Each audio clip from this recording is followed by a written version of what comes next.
ఒక తల్లి తన కూతుర్ని అర్థం చేసుకుంటుంది, ఒక భార్య తన భర్తను అర్థం చేసుకుంటుంది, ఒక ప్రేయసి తన ప్రియుని అర్థం చేసుకుంటుంది, ఒక టీచర్ తన స్టూడెంట్ని అర్థం చేసుకుంటుంది. ఇలా మనిషి అందరినీ అర్థం చేసుకుంటాడు కానీ దేవుణ్ణి మాత్రం అర్థం చేసుకోలేకపోతున్నారు. ఎన్ని చేసినా ఎంత ఇచ్చినా మనిషి దేవుణ్ణి అర్థం చేసుకోవడానికి బదులు అపార్థం చేసుకుంటున్నారు.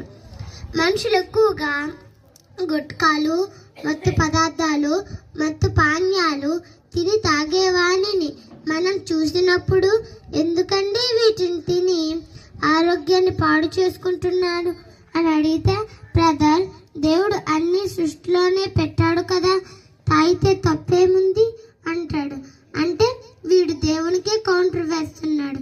మరి దేవుడు వేసే కౌంటర్ కూడా ఉంది, దాంతో వాడికి లేవడు.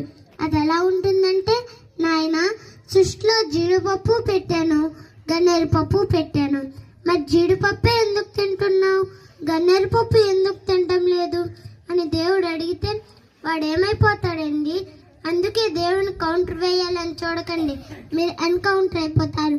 దేవునికి సెటిల్ వేయకండి, దేవుళ్ళో సెట్ అవ్వండి.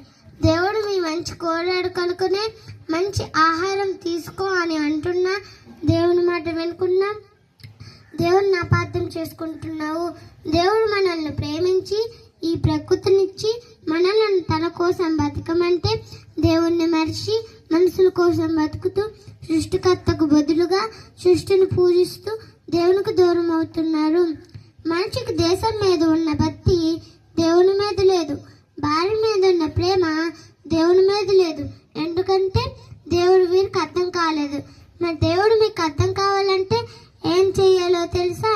కీర్తనలో 1వ అధ్యాయం 2వ వచనం చదువుకుందాం. కీర్తనలో 1వ అధ్యాయం 2వ వచనం చదువుకుందాం. యెహోవా ధర్మశాస్త్రం నందు ఆనందించుచు దివారాత్రము దాన్ని ధ్యానించువాడు ధన్యుడు అని అన్నాడంటే దేవుని వాక్యాన్ని ఆనందంతో చదవాలి. చాలా మంది బైబిల్ అర్థం చేసుకోలేకపోతున్నారు. బైబిల్ చదువుతుంటే నిద్ర వస్తుంది అంటున్నారు. ఎందుకంటే లోకంలో ఉన్న చెత్తంతా మైండ్లో పెట్టుకొని బైబిల్ చదివితే బైబిల్ అర్థం కాదు. మంచి మనసుతో బైబిల్ దగ్గరికి వచ్చినట్లయితే దేవుడు మీకు అర్థమవుతాడు. దేవుడు అర్థమైతే మంచి మనసుగా తీర్చిదిద్దబడతాం. కాబట్టి బైబిల్ సరైన రీతిలో చదివి సరైన వాక్యాన్ని దేవుణ్ణి అర్థం చేసుకొని